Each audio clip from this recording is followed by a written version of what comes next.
All right, let's talk. Have you ever had a family visit your community, love the building, compliment your decor, and tell you everything smells great, and then you never hear from them again? And you're sitting there thinking, well, what happened? The visit went great. They seem to love it. I don't understand. Well, here's what I want you to consider today as we are discussing this. The visit going well and the family feeling good are not always the same. I want you to stay right here with me because we're going to talk about that. Well, welcome to Start With Occupancy. I'm Tiffany Hill Allen, and I'm a marketing strategist who spent 15 years inside this industry working on Wall Street for Wall Street companies, and now I'm here to serve you on Main Street. In today's episode, we're doing a case study, several case studies, and what I'm calling it is a visit experience audit. We're going to look at 3 communities, 3 very different situations, and 3 lessons that I believe every owner and sales professional in this industry needs to hear.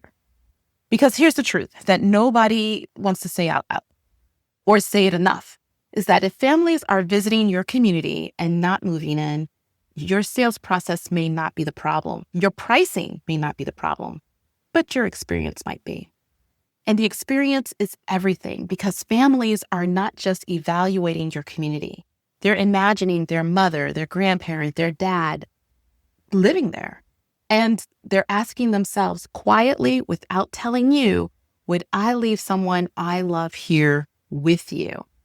Well, the question is answered before the paperwork ever comes out. So let's talk about what I have seen within my time in this industry, and let's talk about what you can do about it.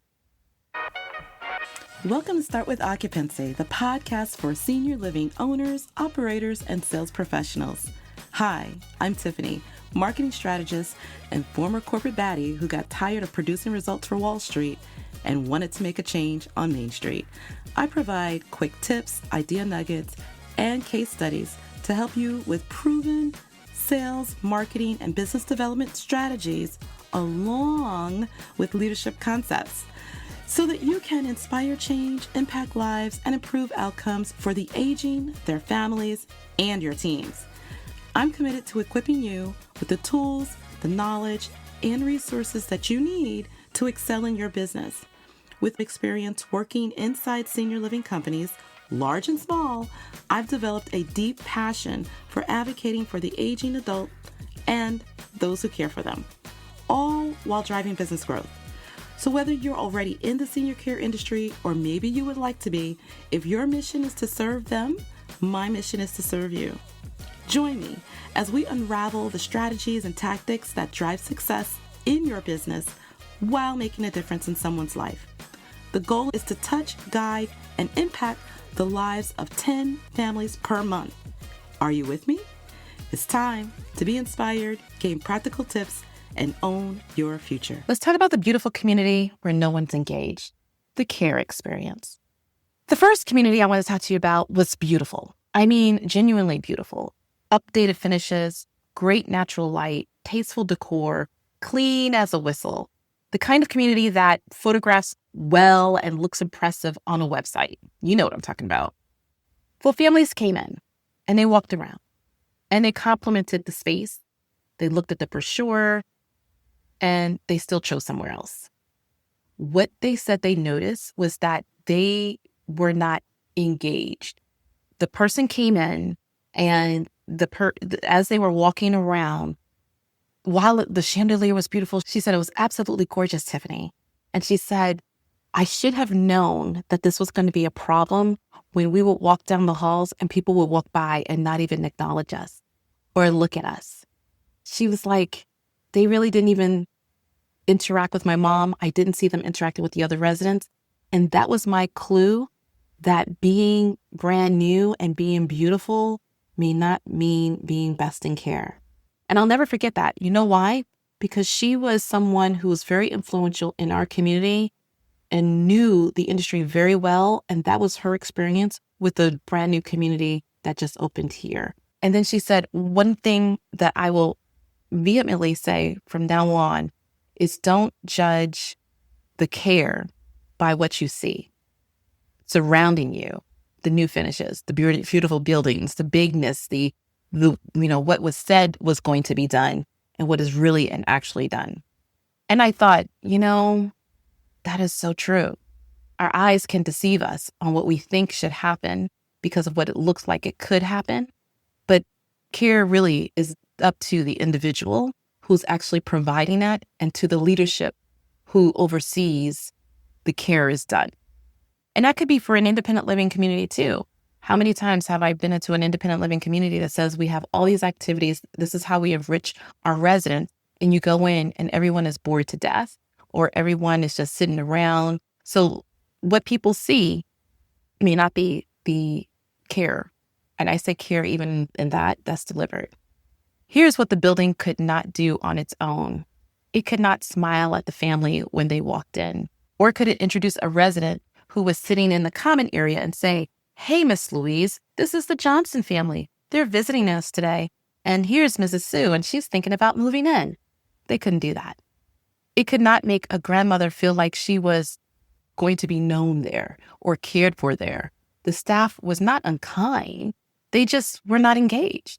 And they kept doing what they were doing, moving along the task-driven day that they have, not because they were bad at their jobs at all, but because nobody had ever told them that their presence during a family visit was part of keeping their job. That's a part of that process, right? Because no resident equals no money for salaries.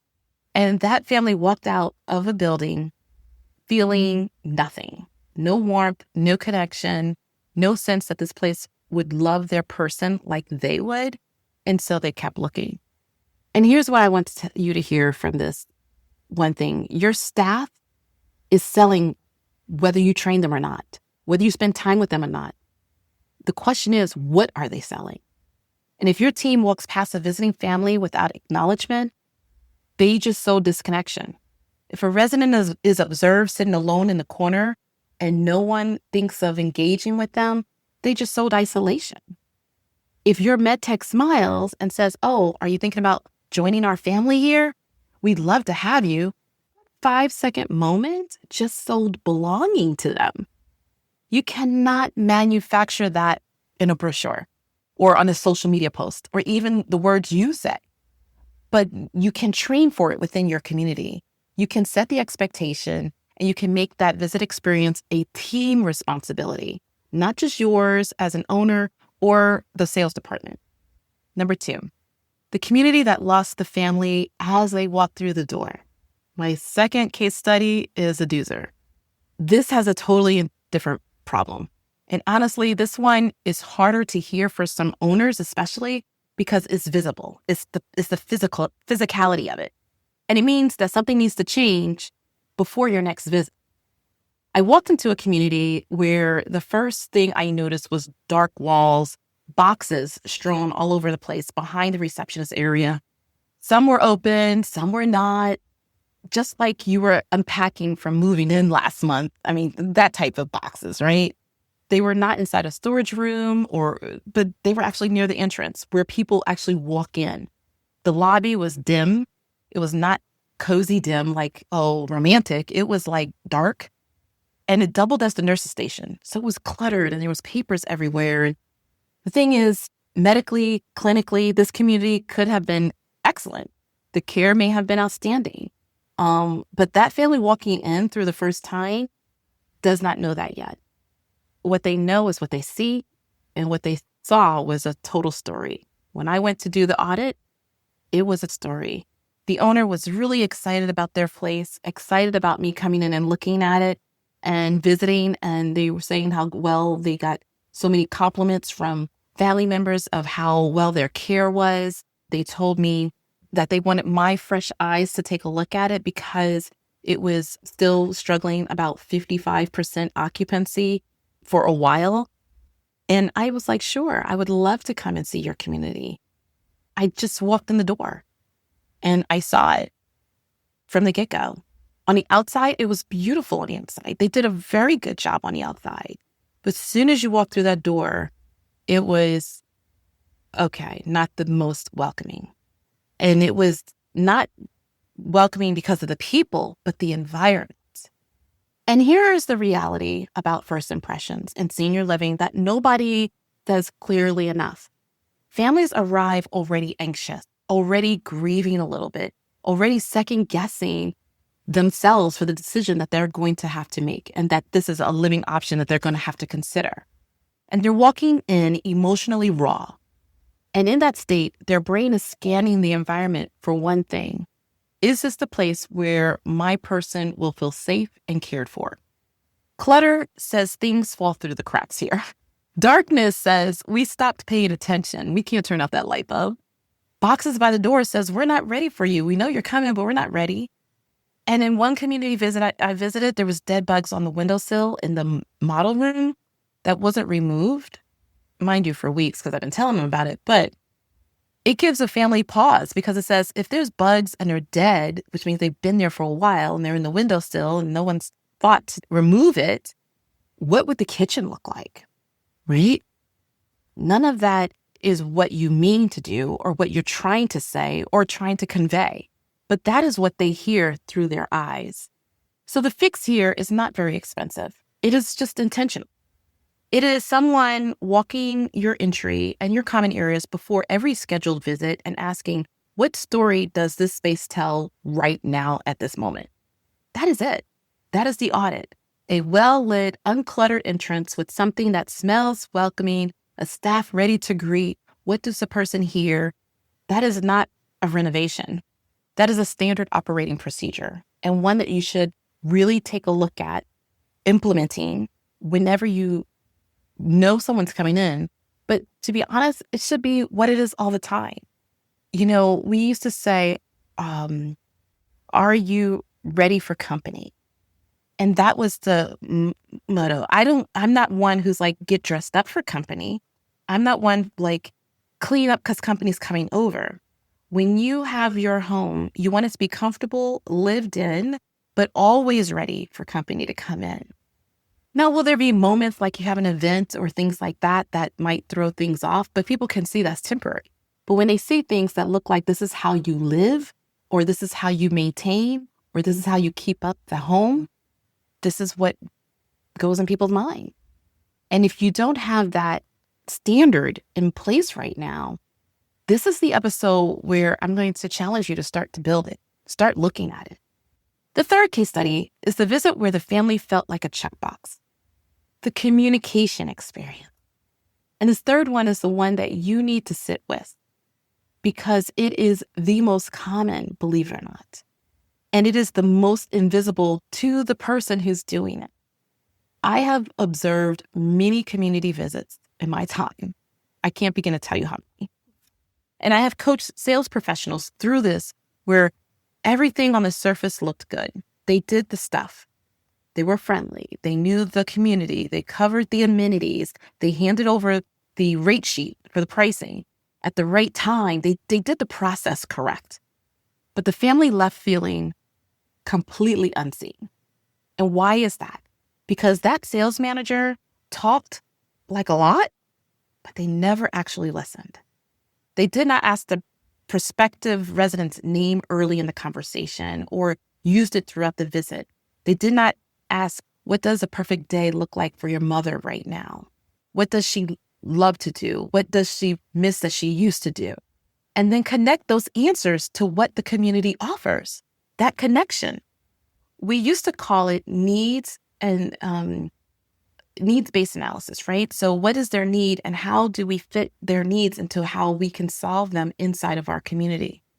They did not pause when the daughter started to get emotional and to sit with that moment because of the decision she's having to make or because of what just happened. How many times have I heard someone says, yeah, my mom fell, she went to the hospital and she, was in the hospital for 5 days and now we're starting to look. And the person says, so she was living at home. And so what else is going on? Well, what else do we need to know? They go right, like the woman just told you her mother, the woman who raised her, fell and is now in the hospital, has been there for 5 days. And you're looking for the next thing, as opposed to sitting in that moment and say, oh my gosh, how is she doing now? You must be going through a lot. If it was a normal conversation, would that be how you respond to someone who said that to you? And so the fact that they kept moving, going through a checklist, the family felt like a task, really, like something to get through. I'm checking a box on your today's to-do list. I remember a 20-year professional in this business, and mind you, she was a sales professional, meaning like she was a high-ranking person who's been in this business for a long time, who prepared the salesperson in the community about her visiting with her mom. And she told her, look, this is the things my mom's going to like. I'm telling you now what you need to do in terms to show her the things that she needs, because she, like many older adults, was not like, yeah, I want to move into assisted living or anything like that. So she was trying to help the salesperson along the way, basically coaching her on what to say, what's going to be the points that the mom is going to light up with. And literally, rarely do you even have, as a person inside of the community, to know what to say on a visit, where here you're being coached by the person who has probably 30 years of experience, who's dealing with her own mom and is telling you exactly what to say. Well, not only did she not do those things, but she never asked what the lady's name was as she was taking her around the community. She never heeded the direction of the daughter who was telling her what she should show her mom and what her mom would light up with when she saw it, or what she should possibly say to her mom or introduce her mom to that other resident that was there. It was a total bust, very much a total bust. And man, when I tell you, my colleague was so disappointed. She's like, all she had to do was do this and my mom would have been there. Easy. And here's what that communicates to a family. Even if you never said a single wrong thing, you did not really see us. You seen an inquiry. And families making this decision, the decision to make a transition move into someone else's care, they will not move forward with someone that does not see them. It doesn't matter how beautiful the building is. The three things that fix the communication experience are very, very simple. They're not easy necessarily, but they're simple. One, learn the person's name. Ask for the resident's name in the first 2 minutes and use it. Not your mother or your loved one, her name. Tell me about Margaret. What is she like? And then the moment that the family starts to trust you, they're going to start talking back and forth to you about Margaret. 2, ask before you tell. Before you walk them through a single room, sit down and ask what matters most to them. What are they worried about? What would make them feel right about this decision? Then build your visit around what they tell you. 3, match their pace, not your timeline. This is something that a lot of people mess up. If they need to slow down, you slow down. If they start tearing up, stop, acknowledge it. You're not selling a product. You're sitting with someone who is going through the hardest moment of their time and of their family's life. Honor that. It will do more for your close rate than any script ever will. I'm remembering an old mantra, I would say, when starting in this industry. And it's the core of what families want. Well, what is core? Care over real estate. Here's the line through with all 3 of these case studies. None of them lost their family over price. One lost over disconnection. One lost them over the story being told before they even walked in. And one lost because the family never felt heard. And here's what that means for you. If you're discounting your rate, trying to compete, please stop. Pull back. Look at the experience first, because a family who feels seen, welcome, safe will many times find a way to make the numbers work for them. A family who feels like a transaction will find a cheaper transaction somewhere else. The visit experience is your most underdeveloped sales tool that you have. And it does not cost what you think it's going to cost to fix. Sometimes it costs just training and continual reinforcement conversations with your staff.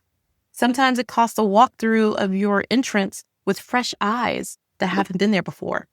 Sometimes it just costs you slowing down and asking more questions before you even start the visit.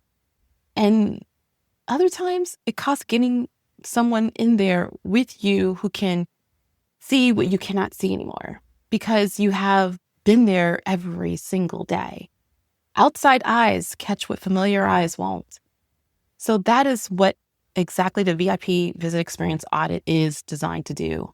I do them, and what I look for is not just what is broken, but I look for what is invisible to you because it's familiar. The experience gaps that have become part of the background.